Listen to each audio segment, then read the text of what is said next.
Jatilan aja misalnya honornya 25.000 Ya, misalnya gitu kan agak repot ya, apalagi tanggapan juga tidak setiap hari gitu loh. Repot, Bro. Nah, kalau ini lagi gini.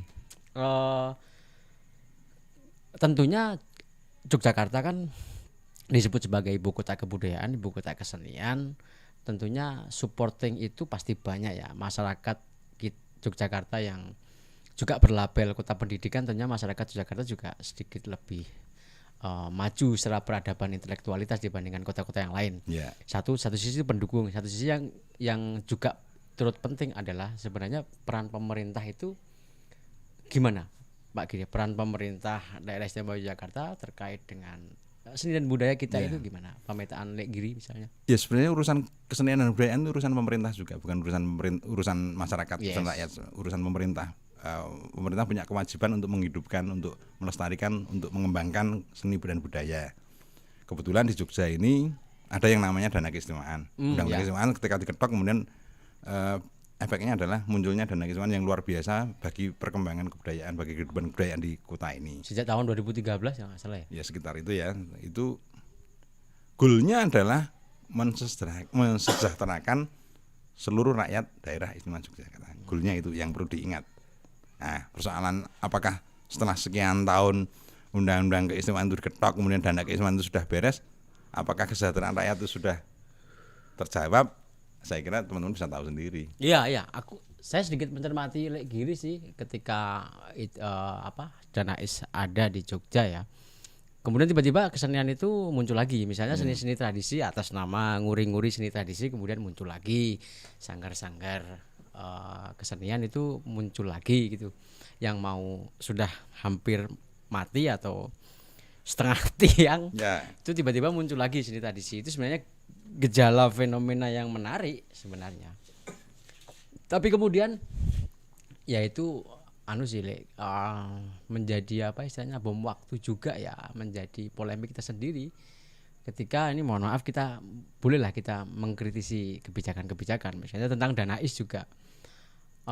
Ya sedikit sedikit banyak juga menimbulkan banyak kontroversi, polemik.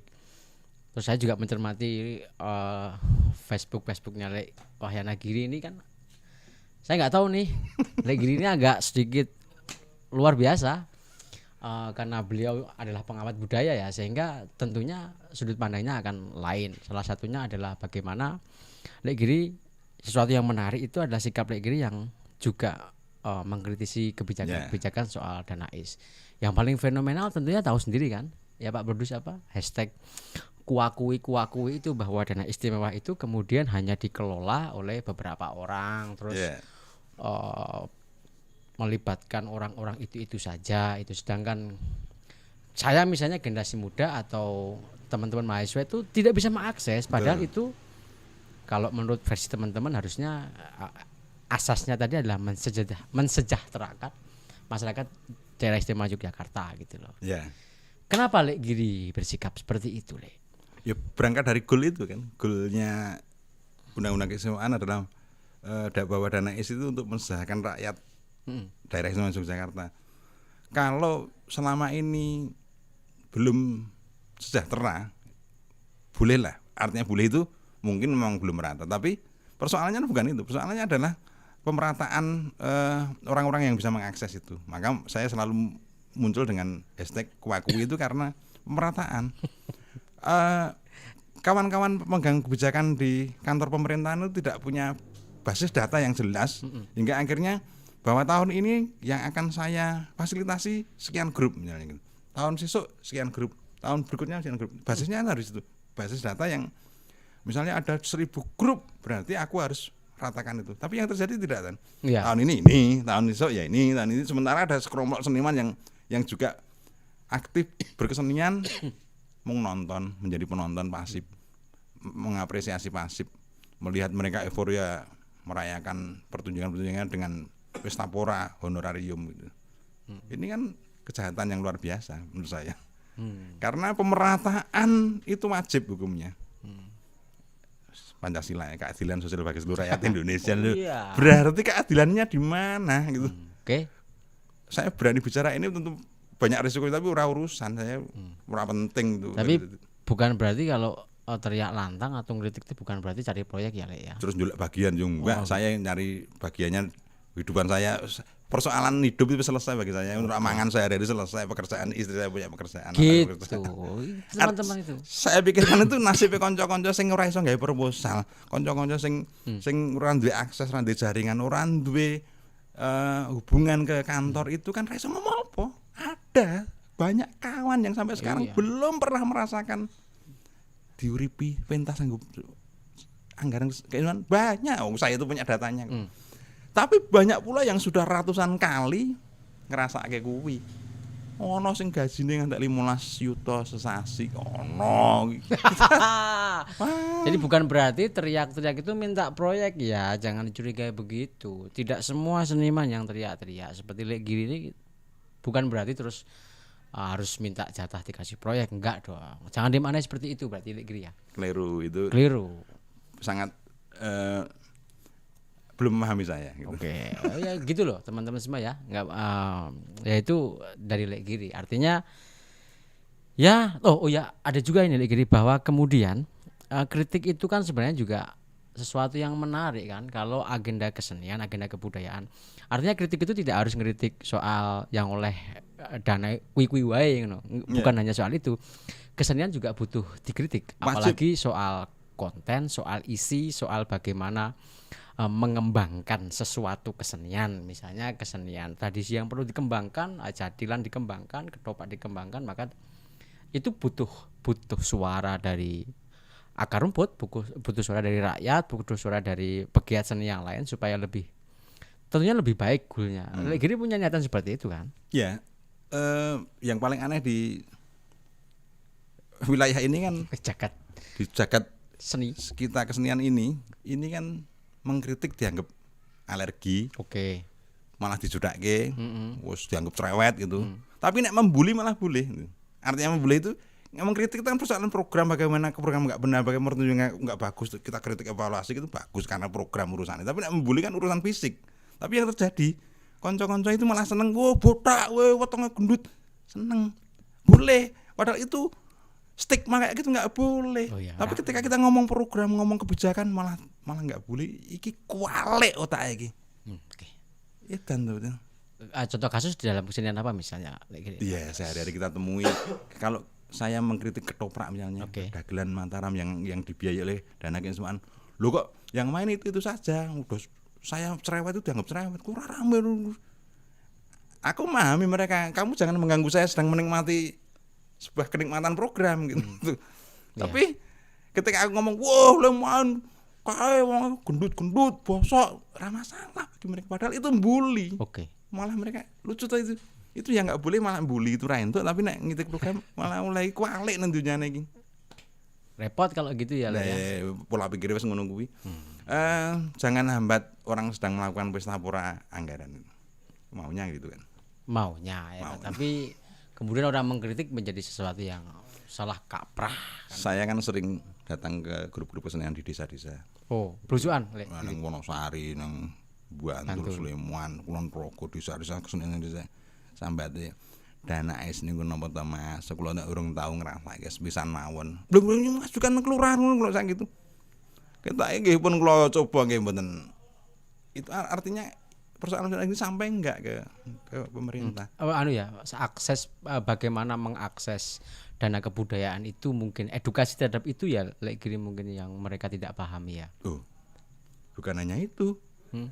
Itu bagi persoalan kawan-kawan yang di sana, persoalan kawan yang di kota saya kira Anas juga merasakan, teman-teman yang lain merasakan yang paham bagaimana mengaksesnya. Tapi ketika itu coba dilakukan kan persoalan jadi lain. Kapan sih diakses sih? Kalau saya teriak-teriak di media sosial saya saya sedang membela teman-teman saya di genre teater. Teman-teman teater sudah mengirimkan beberapa programnya tapi tidak pernah direspon. Saya pikir contohnya misalnya teman-teman Sanggar Bambu. Itu real saya sebut Sanggar Bambu, Beni itu mengajukan, belum direspon Pak, tidak ada tanggapan. Ada diskriminasi di sini yang terjadi. Kesenian itu terjadi diskriminasi. Tari, karawitan, seni rupa, teater, dagelan, ketoprak, ada diskriminasi. Kudune kan podo ta. Oh. Kalau itu asasnya ingin mensejahterakan kehidupan masyarakat, goalnya undang-undang keistimewaan tadi. Analisis lek kiri apa? Kenapa bisa didiskriminasi? Apakah memang pemangku kebijakan itu sendiri dalam arti kantornya sana itu keberpihakan gitu ya? Ada 3. Oke. Pemegang kebijakan tidak punya data, Hmm. data kesenian, data seniman, Data komunitas. komunitas, Oke. pelaku seni. Yang kedua, mereka sedang melakukan asas KKN, korupsi kolusi nepotisme, artinya ini jaringan nepotisme, Oke. sedulur konco dan sebagainya. Yang ketiga memang tidak paham sekali. Orang ngerti aku kudu kepiye. Akhirnya masuk sekelompok orang atau segelintir orang yang itu memberi masukan-masukan yang itu sesat. Sesat artinya lah masukannya untuk kepentingan saya kok, bukan untuk orang banyak kan. Oh, berarti anu ya mungkin di kantor itu juga punya nasihat-nasihat tentu penasihat-penasihat yang Punya. membisiki beberapa program. Punya. Tapi meskipun sebenarnya pembisik program itu juga sebenarnya nggak tahu peta, nggak tahu Ya mereka punya kepentingan sendiri. kepentingan sendiri, terus Aku bisiin kok terus disetujui tapi sudah disiapkan kantong-kantongnya untuk nampani kan. gitu. Orang itu dolanan kayak gini kan dolanan saya ketika di LSM. Oke, Biasa oke. yang dobrak kayak gitu di LSM dulu saya muda-muda saya dobrak LSM kayak gitu kan apal banget. Oh, mekanisme ngene iki. Apal. Wah, parah dong kalau kayak gitu. Saya jadi sedikit ragu ya ketika kemudian Jogja dalam satu sisi disebut sebagai kota kesenian, kota kebudayaan, tapi di satu sisi ternyata dalamnya itu berpotensi menimbulkan masalah gitu loh. Bom waktu sebenarnya seperti ini kalau menurut saya Lek Giri itu bahaya loh Lek Giri, apalagi ini soal regenerasi misalnya, itu kan bahaya banget gitu loh. Bahaya banget regenerasi kalau kesenian kemudian pemangku itu menunjuk beberapa orang yang menjadi penasihat, kemudian melimpahkan itu kepada komunitas yang orangnya itu saja, sedangkan generasi muda mohon maaf seperti hanya menjadi objek gitu. Ya. Ya. Tanpa diedukasi dengan matang misalnya gitu. Satu contoh ada satu program yang itu mereka katakan ini program baru untuk satu bentuk baru gitu. Tapi yang terjadi adalah program itu dibangun, kelompok itu dibangun dari mengambil grup-grup cuplikan dari grup-grupnya.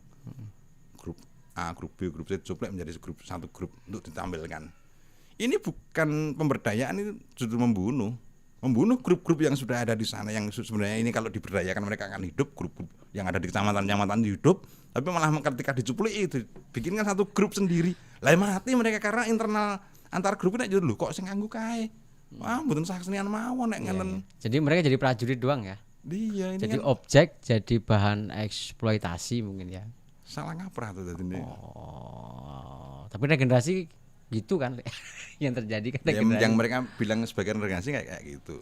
Oh, repot dong kalau begitu. Saya nggak tahu sih apakah itu bisa bertahan ya.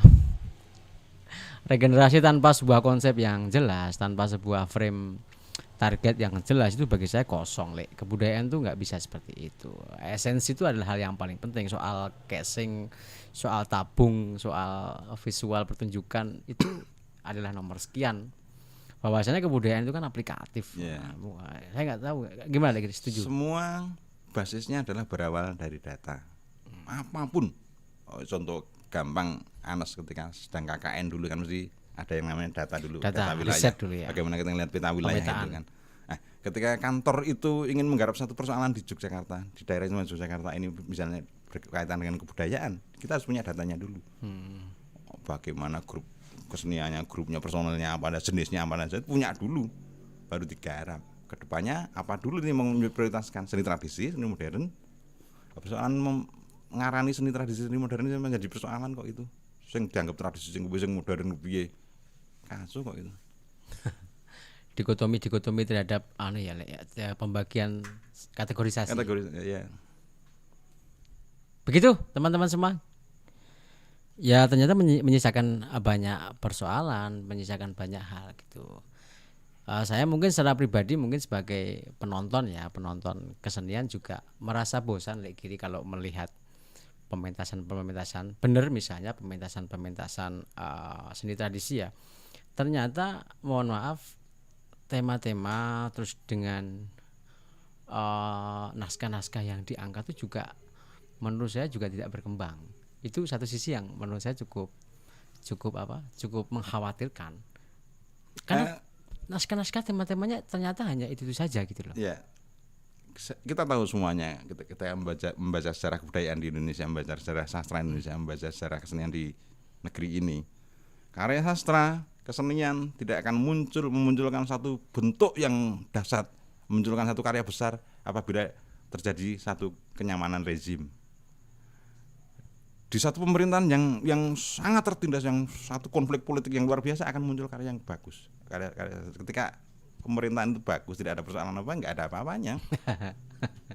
Jadi kalau mau memunculkan karya-karya yang luar biasa, karya sastra yang bagus, pertunjukan yang bagus, ya rezimnya dirusak dulu kan.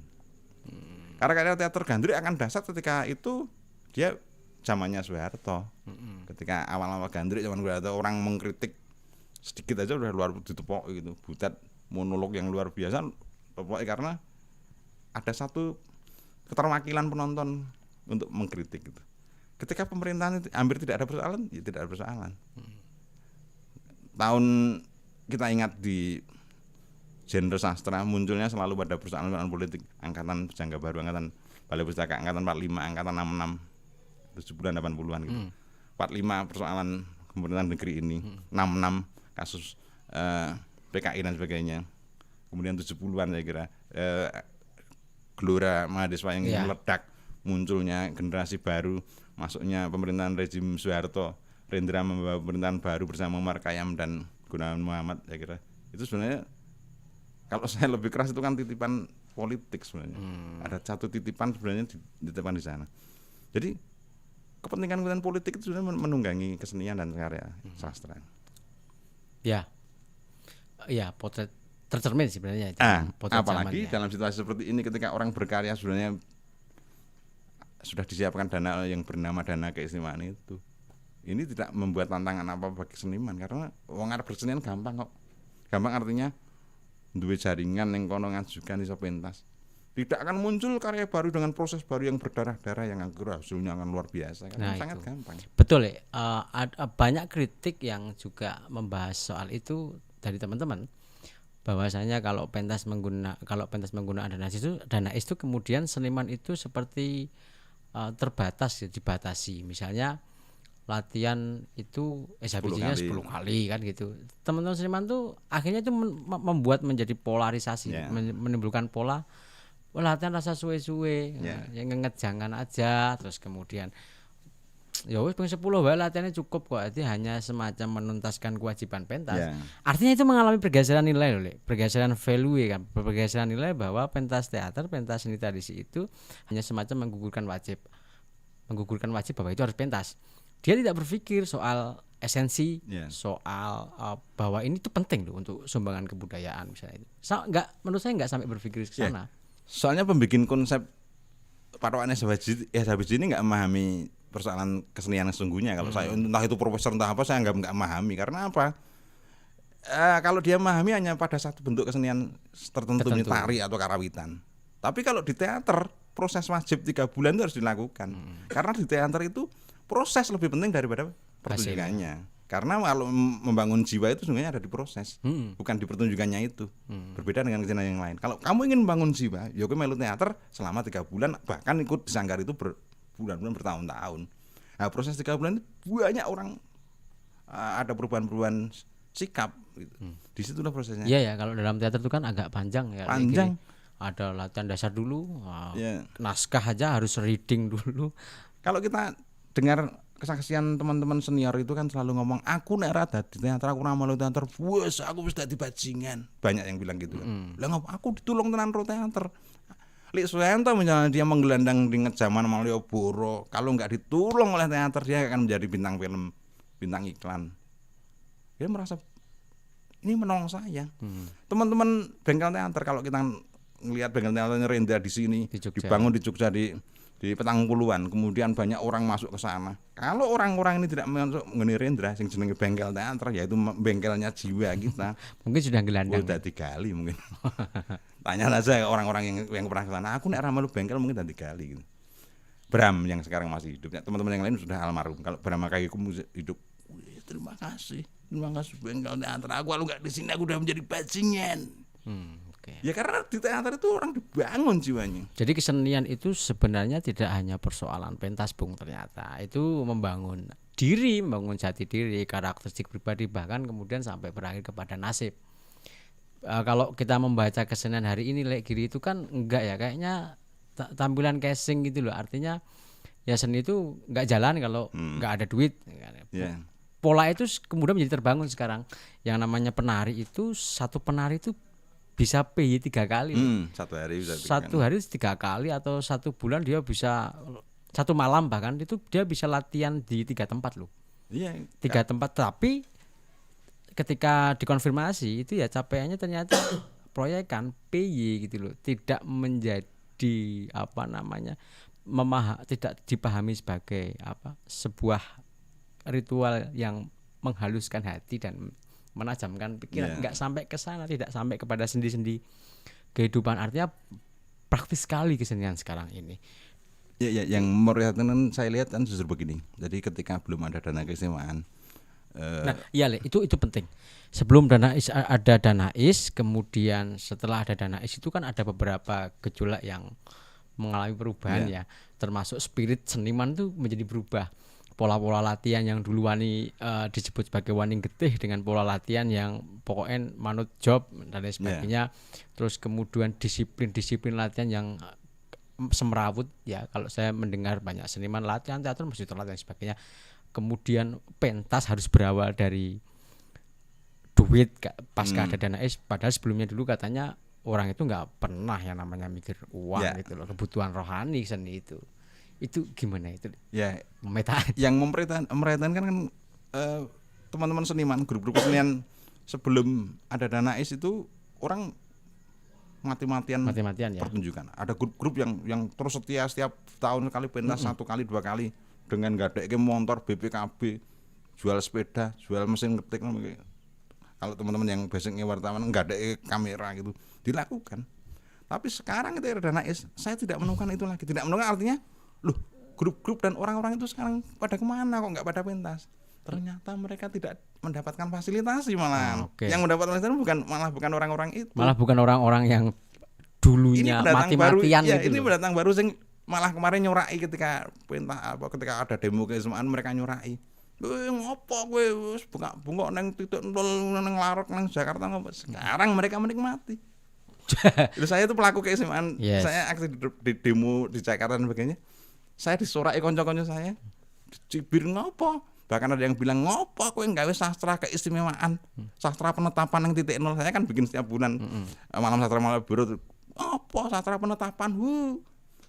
Mereka menikmati sekarang dan saya tidak menikmati sama sekali. Oke. Aduh ini loh, ini gimana?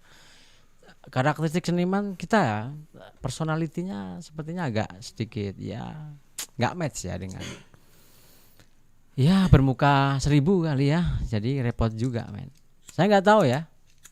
Mungkin teman-teman yang mendengar podcast ini juga jadi masalah nantinya lagi gini. Waduh kan. Gitu. Sensor bro. Gimana Lek Giri ini beresiko loh dalam konteks sikap Lek Giri yang teriak-teriak kemudian kritis itu menjadi persoalan loh bagi seniman-seniman yang lain loh. Nggak takut boleh Lek Giri? Kalau bagi seniman yang lain saya kira tidak. Kalau bagi diri saya sendiri tidak persoalan. Setiap hidup itu penuh risiko kan. Tapi itu pilihan bagi saya. Pertama, saya menjalankan tugas saya sebagai di lembaga saya. Lembaga saya ada advokasinya, ada pemberdayaannya. Kalau saya bicara keras itu karena saya sedang mengadvokasi teman-teman yang tidak terwakili kan. Itu. Jadi jangan salah tangkap ya. Ngomong jelas data advokasi lembaga, advokasi kebijakan publik saya sedang melakukan itu kan. Kalau saya tidak teriak malah keliru.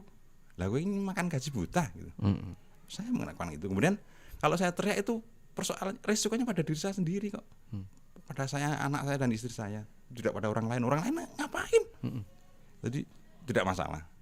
Saya tidak hidup di dunia itu. Saya hidup dengan teman-teman, sama dengan teman-teman ini kok, hidup dari dunia maya. Saya menjadi YouTuber juga. Jadi enggak takut men kalau cuman dikucilkan, enggak takut. Tadi ya. Diawali dengan nek wani, ojo wedi-wedi, nek wedi ojo wani-wani. Lawan terus ketidakbenaran. Oke, saudara-saudara. Begitu anu ya, Lek Giri setuju nggak kalau saya punya pemikiran begini. Ketika mengakses dana istimewa yang harus menggunakan asas kesamarataan dan keadilan, justru menurut saya yang harus sadar itu juga senimannya, Lek. Senimannya tuh menurut saya harus tahu diri. Ngomong ya. Harus tahu diri, kemudian ngomong, Ya. bahkan kalau perlu regenerasi gitu loh. Itu sifat mendito dan takut banget kehilangan pendapatan Wedi atau mangan, wedi reso mangan. wedi iso mangan ya. Itu bagi saya penting loh. Seniman tuh harus punya sikap kayak gitu. Misalnya, aduh aku 1 bulan ini udah job 5 kali nih, sepertinya secara ekonomi sudah aman gitu loh. Tapi sih wae ngongso, kenapa dia tidak mendidik orang, tidak meregenerasi gitu loh. Bahkan merasa cukup dong. Saya itu seniman loh, harusnya berpikir loh soal regenerasi seniman berikutnya, jangan berpikir soal zamannya sendiri atau berpikir soal dirinya sendiri. Setuju nggak sih, Le? Sangat setuju. Pemerataan itu penting untuk mencapai asas mensejahterakan kehidupan masyarakat. Ya, goal dari keistimewaan tadi harus pemerataan. Kalau hanya dinikmati itu tidak akan berhasil. Siapapun pejabatnya yang megang kebijakan itu nggak akan berhasil. Pemerataan, semua caranya pemerataan. Ya punya data. Berapa sih grup yang belum pernah merasakan? Berapa seniman sih yang belum itu? Contoh saya di Taman Budaya itu saya punya diskusi dengan teman-teman yang ada di sana itu. Kalau saya mau mengakses orang-orang dekat saya bisa aja saya menunjuk sesuk kae lho sing tampil. Nah itu. Tapi kan giliran genti sing ngono kae lho, sing durung tahu. Kita kepengin lihat anunya, bentuk garapannya yang baru. Itu kan kita ambisi itu yang penting. Ora malah kita ambisi tapi fungsine ambisi nyedak nggo omong dhewe. Sesuk iki bul kancane dhewe. Awake dititip ning kono itu kan wow.